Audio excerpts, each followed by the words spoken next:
warahmatullahi wabarakatuh. Perkenalkan, nama saya Muhammad Arif Rahman dengan nomor induk mahasiswa 230401010255. Di sini saya akan menjawab soal nomor 2, yaitu asumsikan terdapat penambahan dua kebutuhan fungsional yang mengandung transaksi.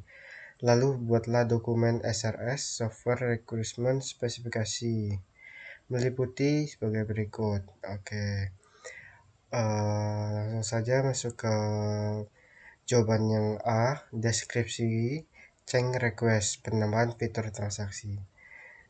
Di sini CR01 fitur pre-order custom item. Di sini penambahan mekanisme transaksi pemesanan barang custom di mana pembeli dapat membayar down payment atau DP sebesar 50% terlebih dahulu. Lalu pelunasan dilakukan saat produk siap dikirim oleh penjual. Kemudian yang kedua, CR02 fitur transaksi split bill payment. Di mana penambahan fitur patungan tagihan yang memungkinkan dua pengguna membagi total tagihan dari satu keranjang belanja secara real time dengan batas waktu tertentu sebelum pesanan diproses. Oke, lanjut ke yang B, itu deskripsi kebutuhan fungsional dan non fungsional baru. Nah, di sini kebutuhan fungsional FRCR01.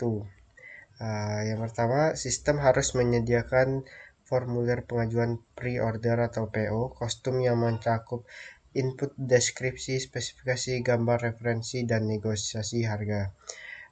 Yang kedua, FRCR2 CR01 yang kedua, sistem harus mampu memvalidasi dan memproses dua tahap pembayaran DP 50% dan pelunasan 50% untuk satu ID pesanan PO. FRCR02 yang pertama, sistem harus dapat menerbitkan kode atau link pembayaran split bill unik yang dapat dibagikan kepada pembeli mitra. FRCR02 yang kedua, sistem harus menahan atau hold pesanan hingga kedua pembayar menyelesaikan bagiannya masing-masing sebelum batas waktu timeout 24 jam. Nah, di sini kebutuhan non fungsional. Nah, untuk kebutuhan non fungsional NFR performance, pemrosesan permintaan transaksi DP dan pembagian split bill harus merespon kurang dari 2 detik pada beban puncak. Kemudian NFR security, seluruh lalu lintas data transaksi finansial wajib terenkripsi dengan protokol HTTPS, TLS 1.3 dan memenuhi standar PCI DSS.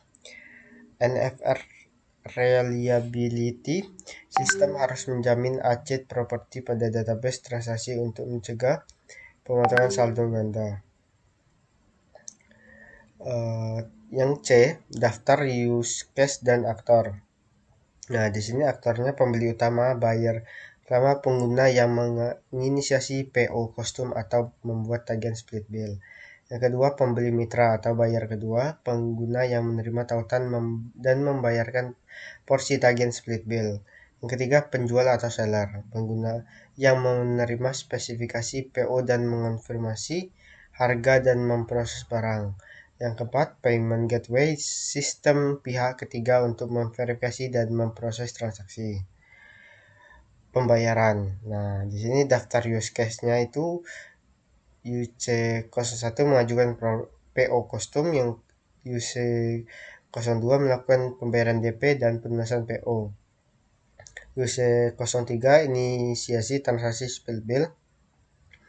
UC04 eksekusi pembayaran split bill, use case transaksi utama. Nah, di sini D use case diagramnya bisa dilihat sendiri. Di sini pembeli utama, pembeli mitra, penjual. Nah, untuk E-nya itu use case specification, dua use case transaksi. Yang pertama itu use case specification melakukan pembayaran DP dan pelunasan PO. Nah, di sini ada atribut dan details. Nah, untuk atributnya itu terdiri dari use case ID atau name, aktor, deskripsi, precondition, postcondition, main success skenario, alternatif skenario. Nah, di sini untuk detailsnya itu UC02 melakukan pembayaran DP dan pelunasan PO, pembeli utama atau payment gateway mengakomodasi proses transaksi pembayaran DP 50%, kemudian penjual telah menyetujui pengajuan PO dan menetapkan total harga akhir, kemudian status transaksi berubah menjadi DP terbayar atau lunas.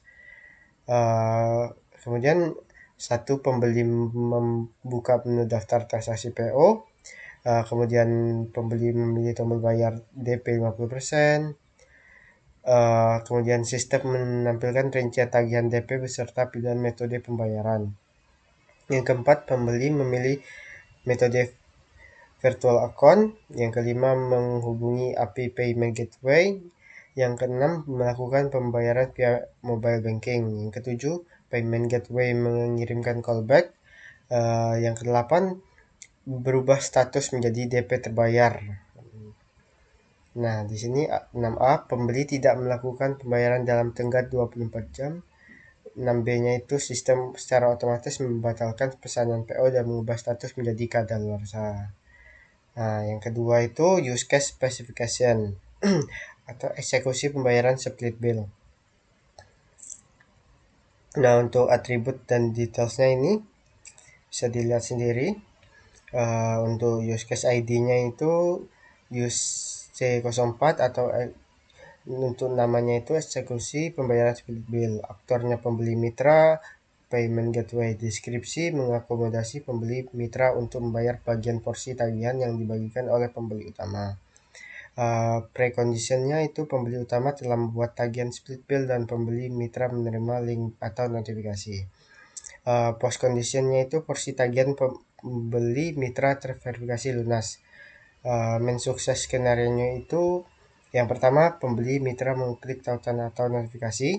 Yang kedua, sistem menampilkan detail item total tagihan dan nominal porsi yang harus dibayar. Yang ketiga, mitra menekan tombol bayar. Yang keempat, mitra membeli metode pembayaran e-wallet. Yang kelima, mitra menyesuaikan otoritas pembayaran. Yang keenam, gateway mengirimkan respon transaksi berhasil. Yang ketujuh, memperbarui status tagihan menjadi lunas. Yang kedelapan, status pembayaran lain jika seluruh porsi lunas. Alternatif skenario-nya itu pembeli mitra memilih opsi tolak tagihan, menghentikan alur split bill, membatalkan pesanan, dan mengembalikan refund dana. Yang F, user flow dan desain mockup. Yang pertama itu user flow transaksi split bill. Di sini bisa pilih produk, checkout, opsi pembayaran, split bill, input akun pembeli mitra, pembeli utama bayar, porsi 1 terkirim ke pembeli mitra bayar, porsi 2, sistem validasi lunas pesanan diteruskan ke penjual. Yang kedua itu desain mockup UI layout. Nah, di sini bisa dilihat rincian pembayaran split bill, ID transaksi, status pembagian tagihan, pembeli utama, pembeli mitra, bagikan link pembayaran ShopeePay, batas waktu bayar mitra 23 jam 58 menit. Nah, yang G, deskripsi teknologi yang digunakan. Untuk hardware-nya itu infrastruktur perangkat keras, application server AWS EC2 Auto Scaling Group. Virtual instack-nya itu 8 vCPU, 32 RAM, per instack, database server Amazon RDS PostgreSQL, cluster multi AZ, deployment untuk toleransi kesalahan. Untuk chat dan session, Redis cluster Amazon Elasticsearch untuk manajemen state hold transaksi. Untuk softwarenya sendiri itu atau perangkat lunak itu frontable mobile atau web, backend microservice, database, payment integration. Untuk hanya itu contoh script UAT user accept testing terkait use case. Nah, di sini untuk kode skenario UAT-nya itu UAT transaksi SB01 modul aturan fitur transaksi split bill payment. Di sini ada ID test, langkah pengujian tes, data uji tes data, hasil yang diharapkan expected result. status. Nah, di sini UAT 01 pembeli utama memilih opsi split bill, data uji akun ID pembeli 2, hasil yang diharapkan sistem berhasil membagi tagihan menjadi dua porsi sama besar dan menerbitkan ID tagihan cabang.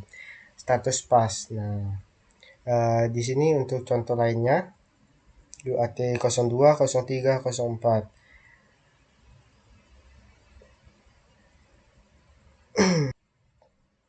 Oke, baiklah sekian dari penjelasan nomor 2 saya. Apabila ada kurang, saya mohon maaf. Wabillahi taufik wal hidayah. Wassalamualaikum warahmatullahi wabarakatuh.